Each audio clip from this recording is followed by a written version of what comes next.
ನೋಡಿ ಫ್ರೆಂಡ್ಸ್, ನಾವೀಗ ರಸಂ ಮಾಡೋ ವಿಧಾನನ ನೋಡ್ಕೊಳ್ಳೋಣ.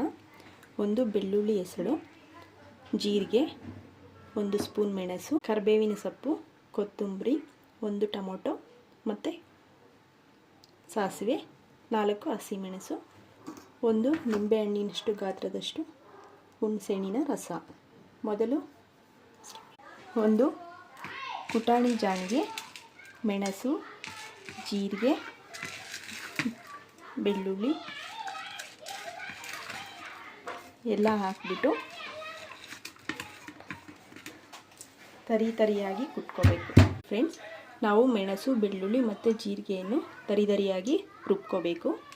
ಅದನ್ನು ಸೈಡಲ್ಲಿ ಎತ್ತಿಟ್ಕೋಬೇಕು. ನಂತರ ಒಗ್ಗರಣೆಗೆ ಒಂದು ಪಾತ್ರೆಯಲ್ಲಿ ಸ್ವಲ್ಪ ಎಣ್ಣೆ, ಸಾಸಿವೆ, ಹಸಿಮೆಣಸು ಮತ್ತು ಕುಟ್ಟಿಟ್ಕೊಂಡಿರುವಂಥ ಪದಾರ್ಥವನ್ನು ಹಾಕಿಬಿಟ್ಟು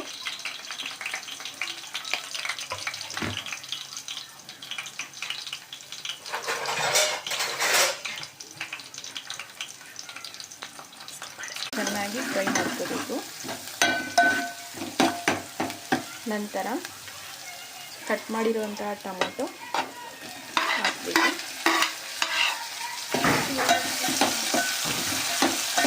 ಚೆನ್ನಾಗಿ ಫ್ರೈ ಮಾಡಬೇಕು.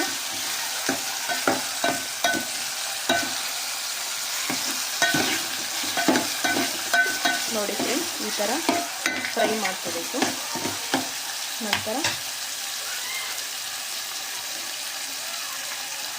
ಅರಿಶಿನ ಪುಡಿ ಹಾಕ್ಕೋಬೇಕು.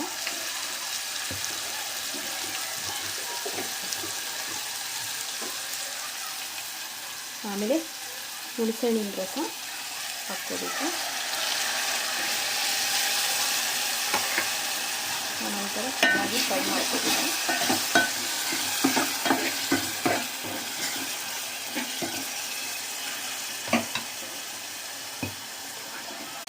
ಅದಾದ ನಂತರ ನಮಗೆ ಎಷ್ಟು ಗಾತ್ರ ನೀರು ಬೇಕೋ ಅಷ್ಟು ನೀರನ್ನು ಹಾಕಿ ಚೆನ್ನಾಗಿ ಮಿಕ್ಸ್ ಮಾಡ್ಕೋಬೇಕು.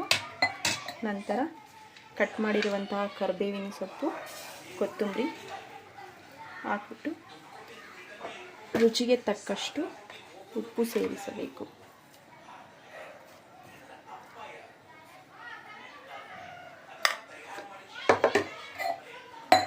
ಬಿಸಿ ಬಿಸಿ ರಸಂ ರೆಡಿಯಾಗಿದೆ. ಬಿಸಿಯಾದ ರಸಂ ರೆಡಿಯಾಗಿದೆ.